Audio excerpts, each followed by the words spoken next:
Students, बात करते हैं हम फीचर्स ऑफ प्रोजेक्टाइल की। फीचर्स ऑफ प्रोजेक्टाइल में हम सबसे पहले जो आज चीज फाइंड आउट करेंगे वो है हमारे पास हाइट ऑफ द प्रोजेक्टाइल।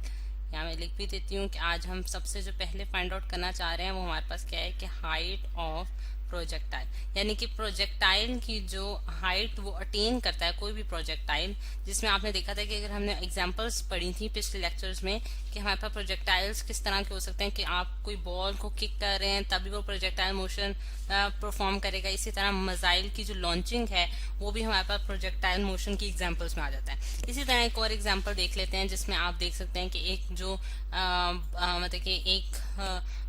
जो मैन है वो क्या कर रहा है कि बॉल को जो है वो किक कर रहा है, ठीक है। और किक करके उसने जब ऊपर की तरफ उछाला है तो उसने कुछ टाइम के बाद जो है एक पैराबोलिक पाथ फॉलो किया जिसे हम क्या कहते हैं कि ये हमारे पास प्रोजेक्टाइल मोशन है। और दूसरा ये आप देख सकते हैं कि ये बेसिकली हमारे पास पैराबोलिक पाथ जो है वो बना रहा होता है, यानी कि पैराबोला टाइप की जो शेप है जिसे हम ज्योमेट्री में देखते हैं बिल्कुल वैसी शेप बन रही है। अब इसमें जो हाइट ऑफ द प्रोजेक्टाइल है, यानी कि अगर जब कोई बॉडी प्रोजेक्टाइल मोशन परफॉर्म करती है स्टूडेंट्स, तो वो जो पीक पॉइंट पे यानी कि जो हाईएस्ट पॉइंट जिस पे वो रीच करती है, ये वाला पॉइंट अगर मैं देखूं, वहां से हमारे पास ग्राउंड तक का जो डिस्टेंस होगा वो हमारे पास क्या कहलाती है, हमारे पास हाइट ऑफ द प्रोजेक्टाइल कहलाती है। जिसे मैं यहाँ जो है वो मैं डिनोट करने जा रही हूँ विद द स्मॉल एच, यानी कि स्मॉल एच जो है वो हमने हाइट ऑफ द प्रोजेक्टाइल के लिए शो किया। अब हम यहाँ जो है अगर देखें कि जो इनिशियल वेलोसिटी, यानी कि हम जो जिस तरह आप देख सकते हैं कि मैन जो है वो किक कर रहा है बॉल को, उसने कोई इनिशियल वेलोसिटी जो है वो दी है इस बॉल को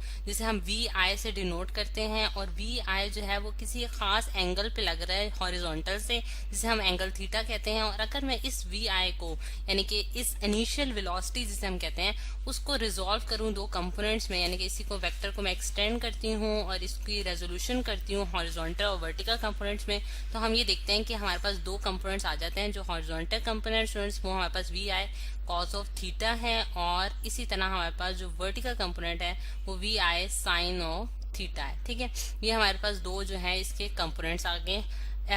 इन द एक्स और वाई डायरेक्शन, ठीक है। जिस तरह से ये मैंने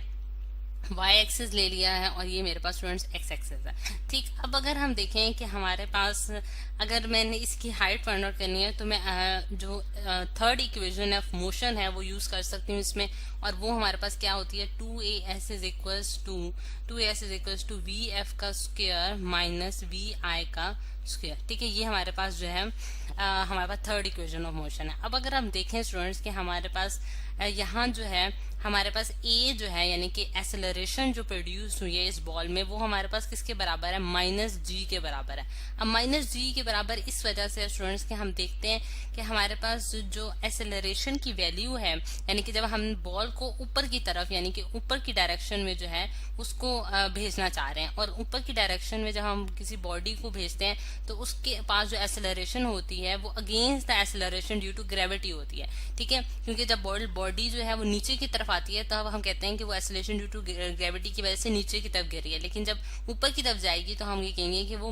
against the acceleration of gravity, यानी कि माइनस साइन, और उसकी वैल्यू जो होगी वो जी के बराबर होगी, जो कि हमारे पास 9.8 मीटर्स पर सेकेंड आती है, ठीक। तो इस वजह से एक्सेलरेशन की वैल्यू हमारे पास ये होगी। फिर उसके बाद अगर हम इसकी इनिशियल वेलोसिटी देखें, यानी कि initial velocity in the Y direction, जिसे मैंने वी आई वाई से डिनोट किया है, ये दोबारा से बता देती हूँ आपको, ये हमारे पास initial velocity in the Y direction है, ठीक है। ये वी आई वाई से मैंने इसे डिनोट किया है, ये हमारे पास किसके बराबर आ गई, V I into sine of theta. अब ये चीज मैंने किस तरह से लिखी है, जैसा कि इस फिगर में आपको यहाँ दिखाया जा रहा है कि हमने जब वी आई के को दो कंपोनेंट्स में रिजोल्व किया था तो हमने ये देखा है कि हमने वी आई की ये यानी कि इनिशियल वेलोसिटी का जो वाई कंपोनेंट है स्टूडेंट्स वो हमारे पास क्या है, V I sine of theta. तो वही चीज मैंने यहाँ लिख दी है बिल्कुल उसी तरह, ठीक है। फिर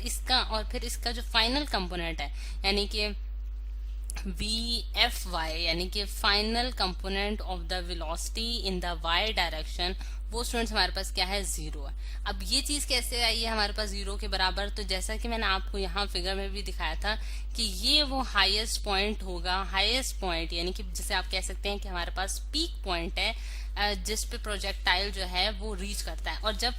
कोई भी बॉडी, जैसा कि आपने अपनी डेली लाइफ में भी देखा होगा कि कोई भी बॉडी जब जिसे हम ऊपर की तरफ उछालते हैं, वो जब अपनी मैक्सिमम हाइट अटेन करता है तो वहां वो at a state of rest आता है फॉर वेरी माइन्यूट सेकेंड्स के लिए, ठीक है, मतलब बहुत ही कम टाइम के लिए वो रेस्ट में आता है और फिर वो दोबारा जो है नीचे की तरफ गिरता है। बिल्कुल इसी तरह प्रोजेक्टाइल मोशन में भी इसी तरह होता है कि हमारे पास जो बॉडी होती है वो एक मैक्सिमम हाइट अटेन करती है और उसके बाद यहाँ वो as a state of rest पर आती है फॉर फ्यू सेकेंड्स और उसके बाद दोबारा से जो है वो ग्राउंड को जाके हिट कर जाती है। ठीक, तो इसी तरह, बिल्कुल इसी तरह स्टूडेंट्स, इस केस में हम भी हमारे पास ये हो रहा है कि जब बॉडी अपने पीक पॉइंट पे रीच करती है तो वहां उसके पास जो वेलोसिटी होती है, जो कि जिसे हम कहते हैं कि फाइनल वेलोसिटी, इसे मैंने VFY इस वजह से कहा है क्योंकि हम इस पॉइंट तक जो है प्रोजेक्टाइल को नोट कर रहे हैं, यानी कि यहाँ से यहाँ तक हम नोट कर रहे हैं, तो ये मैंने उसका फाइनल पॉइंट कहा है। ठीक है, आप इसको ये भी कर सकते हैं कि अपने ईज के लिए जो है वो आप इसको A पॉइंट कह सकते हैं, इसको B पॉइंट कह सकते हैं, और हम A से B तक जो है वो प्रोजेक्टाइल का जो है वो मतलब कि देख रहे हैं, उसकी मतलब कि उसको एनालाइज करने की कोशिश कर रहे हैं, उसकी ट्राइजेक्टरी को एनालाइज करने की कोशिश कर रहे हैं from point A two point B। ठीक है, तो इसलिए VFY जो है वो हमारे पास 0 आ गया स्टूडेंट्स। अब ये वाली वैल्यूज हमें सारी मालूम हो चुकी हैं, अब मैं इसको इस इक्वेशन में डालने जा रही हूँ, तो हमारे पास क्या आ जाएगा, 2 into minus G into S जो है वो हमारे पास H के बराबर हो जाएगा। H जो है वो क्यों हो जाएगा, क्योंकि ये मैक्सिमम डिस्टेंस है जो कि वर्टिकल डिस्टेंस है जो बॉडी ने ट्रेवल किया है और उसको मैंने H से डिनोट कर दिया। और अब मैं इसकी वैल्यूज पुट करूं तो VF जो है वो हमारे पास क्या आता है, VF जो है वो हमारे पास स्टूडेंट्स आ रहा है 0 के बराबर। ठीक है, यानी कि इसको आपने यहाँ ये देखा आपने कि इसकी फाइनल वेलोसिटी हमारे पास क्या है, 0 है, और इनिशियल वेलोसिटी जो है हमारे पास क्या है, VI का square into sine square theta. ठीक है, ये हमारे पास इसकी इनिशियल वेलोसिटी आएगी, यानी कि ये वैल्यूज मैंने उसकी पुट कर दी हैं। ठीक, अब यहाँ क्योंकि हम जो है यहाँ इनिशियल और फाइनल वेलोसिटीज जो हैं वो उसकी देख रहे हैं कि हमारे पास इनिशियल और फाइनल वेलोसिटी उसकी क्या है, तो ये हमारे पास आ गई। अब यहाँ इसको जब मजीद सिंप्लीफाई करती हूँ तो मेरे पास क्या आता है, -2GH is equals to -VI का square into sine square theta. अब अगर देखें माइनस साइन जो है स्टूडेंट वो दोनों साइड्स पे हमारे पास कैंसिल आउट हो जाएगा, तो मेरे पास यहाँ जो बचती है इक्वेशन वो 2GH is equals to VI का square into sine square theta. और अगर H की वैल्यू मैं निकालूं स्टूडेंट्स तो मेरे पास क्या आती है, VI का square into sine square theta whole divided by 2G। ठीक है, ये हमारे पास इसकी हाइट आ गई। अब ये जो स्टूडेंट्स हमने हाइट इसकी निकाली है, यानी कि VI का square into sine square 2G, तो अगर हम इसका रिजल्ट एनालिसिस करें, यानी कि ये जो हमारे पास हाइट निकली है, तो मैक्सिमम हाइट जो है वो कोई भी प्रोजेक्टाइल जो है वो कब अटेन कर सकता है उसको देख लेते हैं। कि अगर मेरे पास, क्योंकि हम जानते हैं कि हमारे पास साइन ऑफ थीटा की जो मैक्सिमम वैल्यू होती है वो 90 पे आती है, यानी कि 1 theta is equal to 90 degree, तो हमारे पास, सॉरी इधर मुझे 1 लिखना चाहिए था, तो मेरे पास जब थीटा जो है वो 90 डिग्री के बराबर होता है तो हमारे पास साइन की वैल्यू जो होती है वो 1 आ जाती है। ठीक है, यानी कि हम ये देख सकते हैं कि हमारे पास जब थीटा हमारे पास 90 डिग्री का होगा तो उस केस में हमारे पास हाइट जो है वो मैक्सिमम हाइट जो है वो प्रोजेक्टाइल जो है वो अटेन करेगा।